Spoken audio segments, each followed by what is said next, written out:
Hi everyone and welcome to What the Hell is Wellness. Would you guys want to join me in there? What the hell is Today we are going to be talking about what we think wellness is. And I'm sitting with a lot of creatives, a lot of artists and fitness enthusiasts. So I'm going to do a little intro and then we're going to get into the conversation.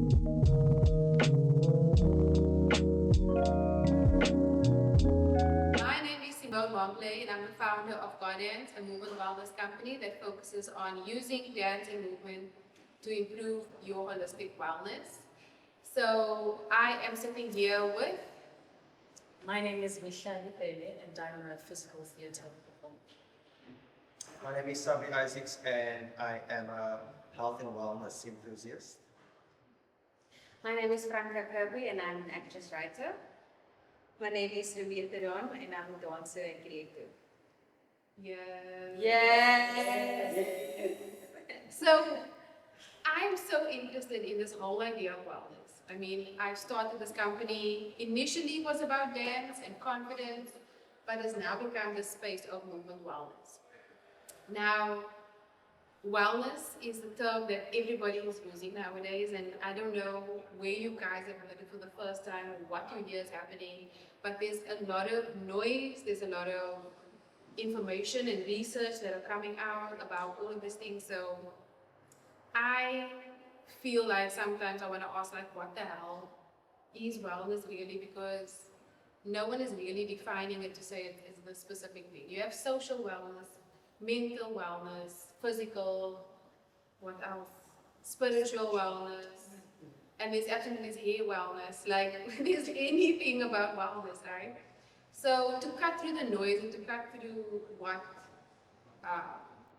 might be misinformation as well, I want to know from you, what do you think wellness is not, Romea? Well, I would definitely say taking care of yourself on a daily. Like especially for me, like I have a habit of not eating in the morning, so that I find it a bit challenging and also trying to find the balance, of your busyness of life. So I think something that not taking in consideration is your well-being and taking care of yourself and making sure that you eat properly. So I think that would be not taking, the wellness into consideration and also I think not making it actually like your first priority and making sure that your body's well. Okay, so nutrition. I mean, that's your vibe, right? I mean, Yes, this is I your mean, brand. yes. I also think that, because like I said earlier on, I am like very active in things and also in very busy work life and things, and of course, your body needs the necessary nutrients in order to be able to carry yourself without preparing why you do all these things and things like that. So for me, I think that is one part of wellness is. So taking care of yourself by ingesting the correct things. Yes, Like juice. Like the juice, like I follow on Instagram. But my interest is also a lot of the things that I've experienced or that I'm interested in or that drive me to focusing on my nutrition, etc., is witnessing what has happened to people that we know, which you hear about. There are insane stats about lifestyle conditions, right? They're now called finally lifestyle conditions. Like I'm not even going to list them. But I want to know, like, from what you've experienced maybe in your life, what you've witnessed in the people around you, what is the thing that has made you go, my wellness is important to me? In terms of what I eat and what I. In general, like, so Okay. from the people that you've set out, so for example, like, if you see someone is struggling with their weight or they don't know how to move, then you went into movement. And like, okay, movement is important. Like, is there something that stood out for you? I think for me, it started with myself, Yeah. with feeling it myself, with experiencing it myself. Because I am currently living with a chronic illness, it's endometriosis. So I have that during that time of the month, and even if it's not that time of the month. And I also have low iron. So as a physical performer, having endometriosis and low iron in one body, and also being on stage and being physical and doing all things movement, it was a big challenge. Still is. So obviously my doctor, my gynae, they told me, okay, so beetroot number one for iron, this, and this, spinach, like they gave me a whole list of things, and it's not enough for someone to say, okay, this is what you need to do, but now I myself need to take a step further to know, okay, this is what I'm going to do. So the action in that. So yes, and then that's how I started. Every time during performances, backstage, I would have like a shot of this, beetroot, and this and that, and every time I finish, I go backstage, I know I'm gulping. So it really started with myself, and it was easier then for me to teach others and tell others about it, because I got to experience it firsthand. That making sense. Yeah, definitely. No, you are. Yeah. I'm interested in, because one thing that I know, people who want to do something but don't know how always struggle with what they are supposed to do, but they also tell themselves things like, oh, that's a lot of effort. Oh, why do I have to do that? Oh, that sounds like hard work. So now, do you feel like if you didn't have these conditions, that you would still have this probability, or do you feel like this thing taught you that I need to make the effort, and effort doesn't matter to me? Like, do you feel like it's effort? Do you feel like it's something you have to focus on? I feel like it is effort. I feel like for me, I think wellness is like actively making choices and adopting habits that will lead to a lifestyle that is balanced for you, how you see balance yourself, a lifestyle that feels like it's okay, it's fulfilling for you. So to actively do that and adopt habits is not easy. So I think it's an effort, but it's an effort that you need to be willing to take because of the results of that. So even though I was like, beetroot is not my favorite taste, spinach is not my favorite taste, this and that is not my favorite, but because I knew that this is what I want better for myself, and I want to be able to do things that I love doing wholeheartedly, with not like having barriers because of this, I can't do this because of this. So I was like, I have to do it, even if it's not nice, but eventually, because I adopt those habits, they will lead me to the lifestyle that I want. Yes, it's gonna become who I am. Yeah. So now I walk around carrying beetroot and sipping on beetroot juice. Now it's literally like the Franka saying that I'm a juice person, I'm very juicy. So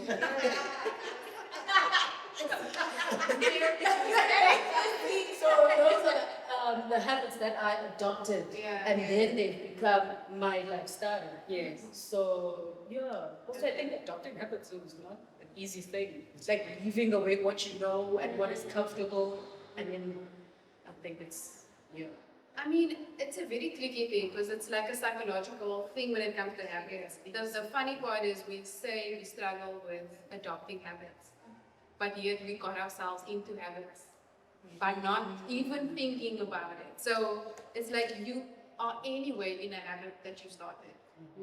And it's more about the awareness of it. Like you did it without awareness, and now you're in this habit of maybe just like every weekend it's going to be a bucket of KFC, and it's going to be Netflix, and it's going to be chill. I don't want anything, I just want to do this. And people will say, well, that's not a habit because it only happens once a week.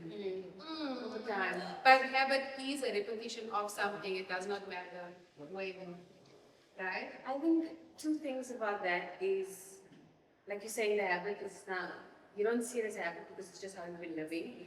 The thing that makes it difficult is breaking that habit, now choosing the other thing, right? And what a good place to start is, like Romea said, she's just doing the push-ups every day. So it's doing a small thing and then compounding that makes it easier to want to do. Because for me it was jogging, like I want to jog more, but I want to be light when I'm jogging. I want to be able to do longer distances. But I can't just go for the 5 or 10 kilometer just on my own if I haven't like built, 2 Ks around the block and feel like I can do that easily. So breaking the habit, building on that habit, and also, like Mihlali is saying, that habit, the more you do it, it becomes in your lifestyle. Eventually, you don't think about it. Some people just don't even think about the KFC on Friday. It just happens.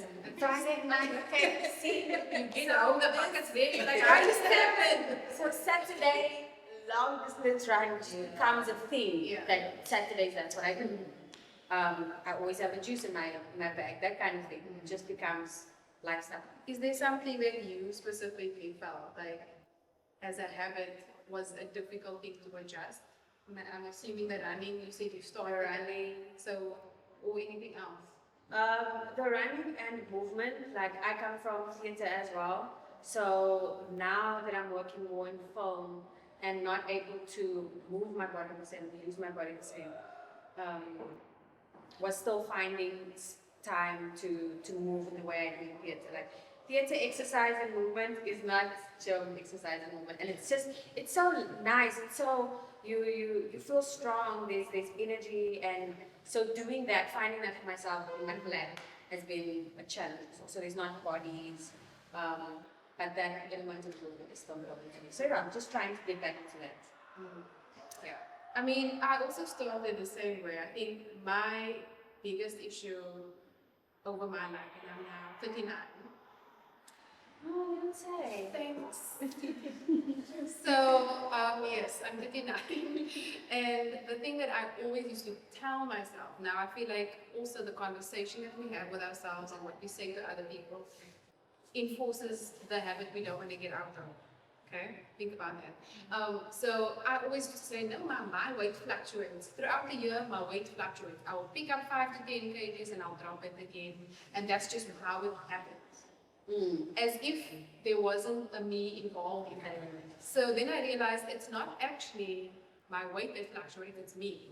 It's my habits that fluctuate, and that's why my weight fluctuates. So I almost missed that step. It's like I was actually just using that excuse, like you say, as a barrier to me putting in any effort and saying, I don't need to do this. Until I decided, okay, I would always go to the gym and, do my best for like a few months, and then I'd be in my perfect weight and I would stop, And then I would say, okay, now what happens? And then I would just leave it, So then I decided, okay, I'm going to start with the one movement a day. So my thing wasn't necessarily 10 push-ups at the same time. I would say you got 10 push-ups for the day, girl. If you want to do one now, 2 later.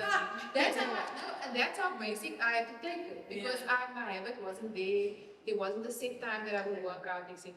So I would first start there. Then I started with one movement a day. And I used to post those challenges. Then I started with 2 movements a day over the next 2 weeks. I would meet myself for 2 weeks or so. 2 movements, 3 movements, 4 movements. Until today, I can't function properly if I don't do 30 minutes in the morning. And I don't care what it is. Like, I just move. Sometimes I don't feel like it. I sit on my mat and I go, okay, move your toes, move your fingers. Like, when last did you stretch your wrist? And so I just focus on those movements. I don't give myself a set workout plan or anything. And so that's how I have become consistent with my weight. My body has, praised me for giving it the attention that it deserves. And so I feel that a lot of people tend to leave that responsibility up to someone else. But they're not aware of that either, right? People just say, I don't need to work out. I can do whatever I want. I can smoke, I can drink, I can damage my body. I mean, they're not saying those words, but I'm just putting it in a nutshell. Whatever people's biases are. I can damage my body. And it's my body. I can do what I want with it. But what happens if you do have an issue? You have a slight stroke because of the energy drinks that you keep drinking, the coffee that you don't care about. You just pop these things all the time. You have a slight stroke, then what? Then who must change your nappy? Who must feed you through a tube? Who must do these things? For me, it's like, if people need to just think that one step further, that it is your responsibility, otherwise it's going to be someone else's, and you're putting that pressure on someone else. So how do we get people to make more better choices, like now? How do we help them? You spoke about helping yourself first. So has there been any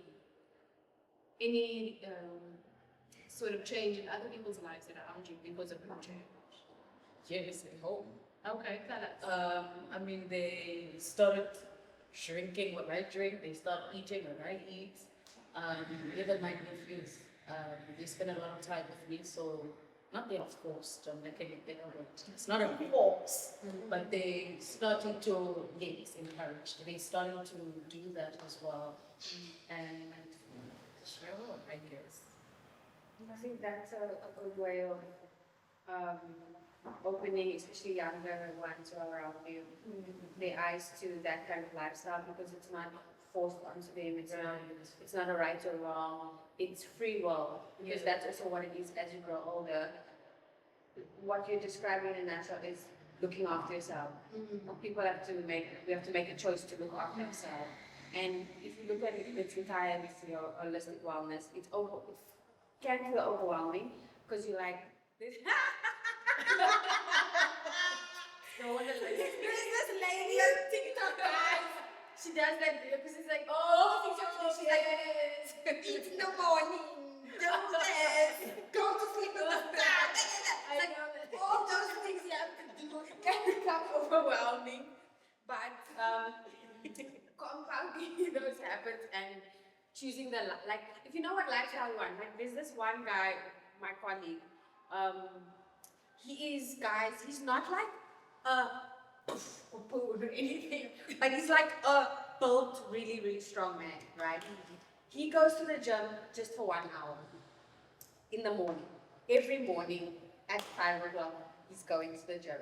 And it's not about that is the time, because you have to find the time that works for you. Some people can't even go to the gym, the work hours don't allow it. So that's why, but it's finding that time in your schedule where it works for you and placing it there, and that's the thing. So that has become a lifestyle. So I think whatever part of your wellness you focus on, because I think it's also overwhelming if you want to do everything at once. Yeah. If you want to get your fitness, like the physical fitness and what you eat and the skin and your sleeping, because sleeping is also, your sleep wellness is important. Oh my God, So pretty much. I think in our age, in our generation, we don't sleep because we like, Hustle culture. we have to work all the time. And I used to be someone who says sleeping is a waste of my damn time. But you have to sleep. You have to sleep. Sleep is part of your wellness. It's your brain needs that rest. So, but trying to do all of that at once is how you easily break those habits that you have to build for it to become a lifestyle. I also think that is where I also struggled. I would go, okay, fluctuate, would go, then I'd say, okay, now I must eat properly and I must gym. But then I decided also to start with one. So I actually ignored my diet when I was doing the movement first. Well, not ignored it, but what happens is that you keep your diet the way it is. And then you start doing something different. You start working out, you start doing whatever, sleeping better. You will just naturally feel drawn towards the apple instead of the chips, Just there's this natural, actually, if I eat this, I will feel like this at the gym. Or I will feel this, it's like I'm doing something. So your mind will start going healthier. Choose this, choose that. Yes, the KFC ideas will still come up, but I think that's when you have a lack of sleep. It's not a bad thing. I mean, KFC is good for the soul. It's good for your we're heart. not advocates, but we will advocate for the juices. Yeah. But what I also think is, you started with dance. And did you always want to dance? And then how did you move from dance to wanting to do push-ups? Because you just did a whole workout routine with Romea that even I struggle, guys. I thought I was good. So how did that transition? I think it comes with time. And I know I've been dancing for quite some time. But also all the business that I do, actually keep it down to not always dance, but I still want to stay active and still want to keep the body well. So I think it comes with time, and for me, even with the gas moving, now I don't even know when it happened, but now I just know I see gas and I don't want it. Maybe I'm really can you say that because you have to the green to sell? But now, no, I don't have that desire.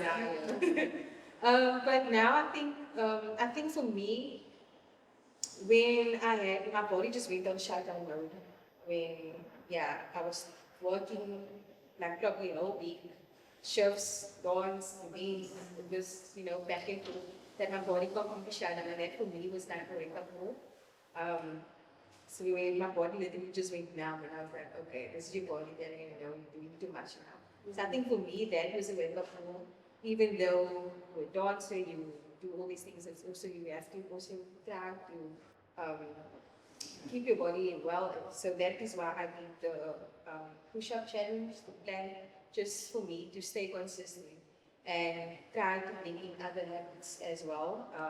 I think it comes naturally, like I said, start with yourself. And then from there, you start introducing, okay, now I need to, what do I need to stop eating, or what is causing me to feel a bit drowsy, what do I need to change. And yeah, I think that for me it comes with time and where you are at with yourself and taking it from there. I mean, even to my dad now, I think it's like, I don't just say like self-conscious, aware of your body and your health.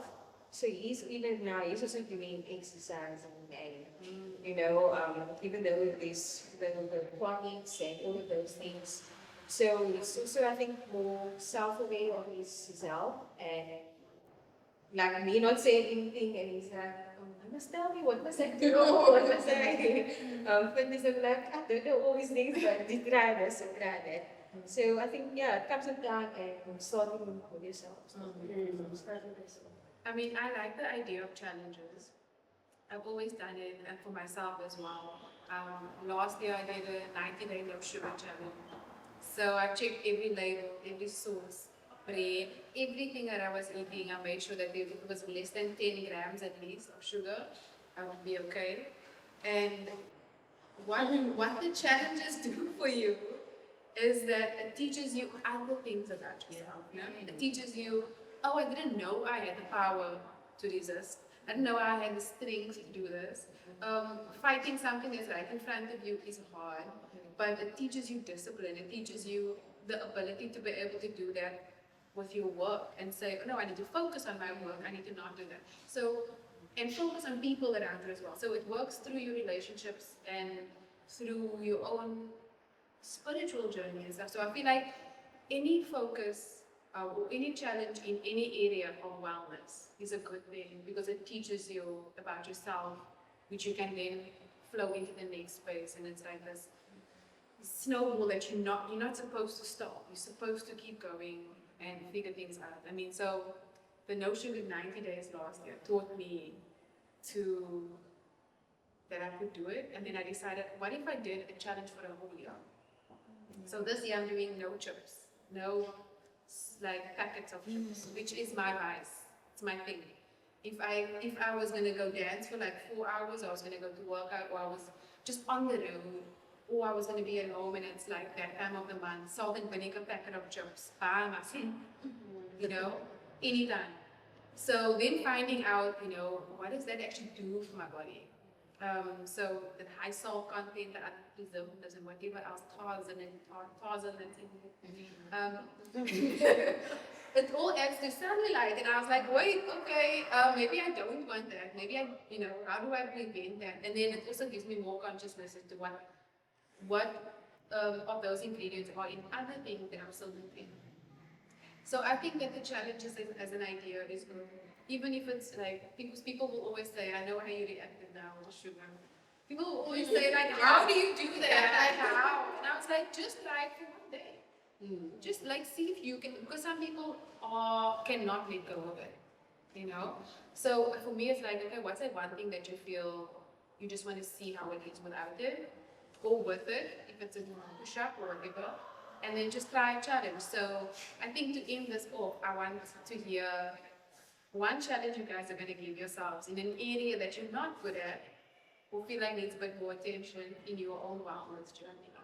And I'm putting you on the spot here. But we did a few things today as well. We did some mindfulness journaling. Maybe some things came up for you there. We did some slow movements. We did some connecting eye contact with each other. We did some hectic, intense workouts as well.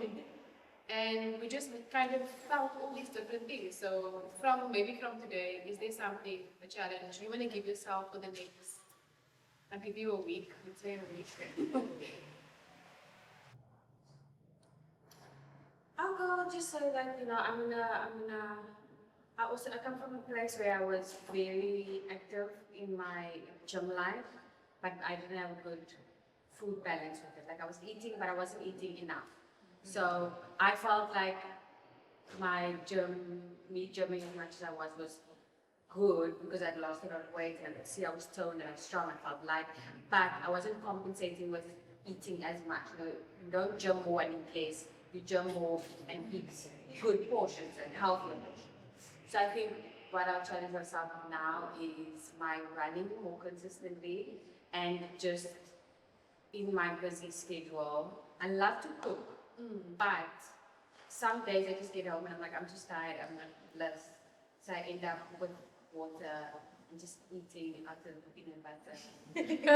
Just like 3 apples, and I'm like, I'm good. I really don't want to eat because it's also 7 o'clock. But I think investing in just meal prepping, different things that I can come home and just have, I don't have to have a full meal, but to consistently eat well.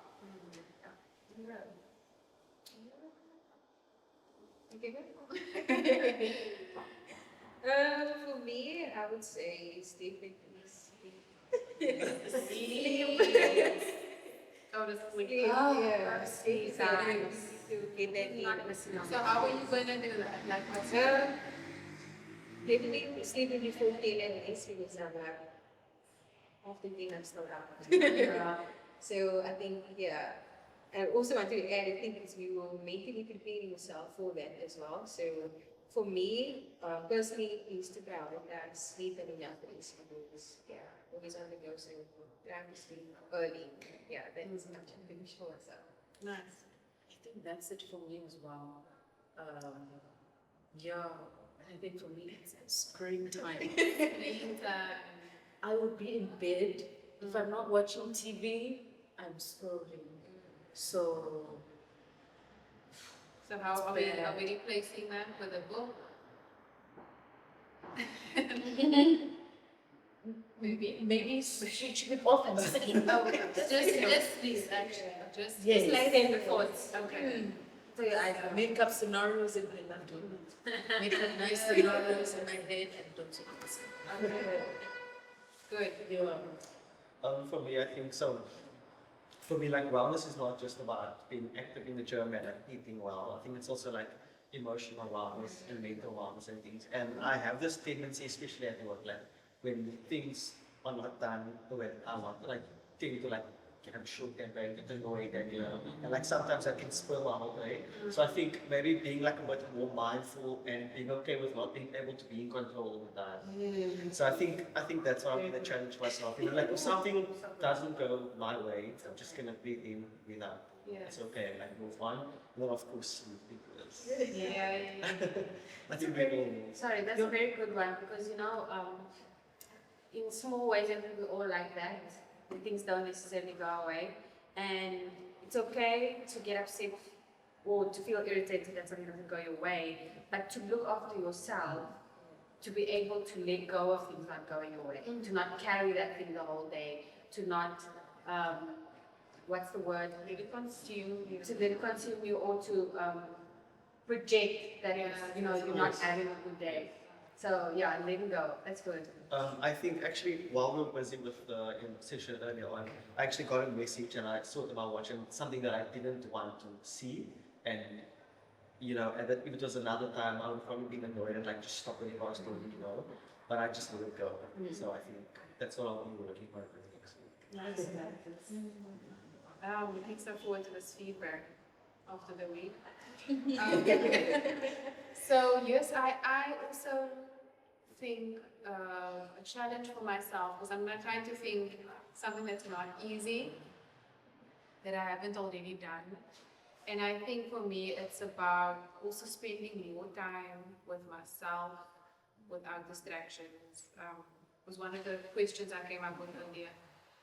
Is how much time do you spend with yourself? When last did you spend time with yourself without anything? Without anything. and then let it happen. Let the frustration that comes up go. Let the old memories that you don't want to think about come up. And let that thought come up. Oh yeah, I must send that email and let it pass. And I just want to spend more time with myself and like reconnect with who I am today at this age in this space. So I'm going to schedule more time for that. Yeah, thank you guys for that. So thank you for joining me, Romea, Franka, Sabrie, and Mihlali, and Simone, and Max, on this first episode of What the Hell is Wellness. I'm looking so forward to hearing feedback and hearing what we want to talk about next. So thank you guys for joining us. Follow Lifestyle Brand on Instagram. Yeah, we'll be at the next event as well. Yeah. And the next And follow Godance, and we'll put all our handles in the link below.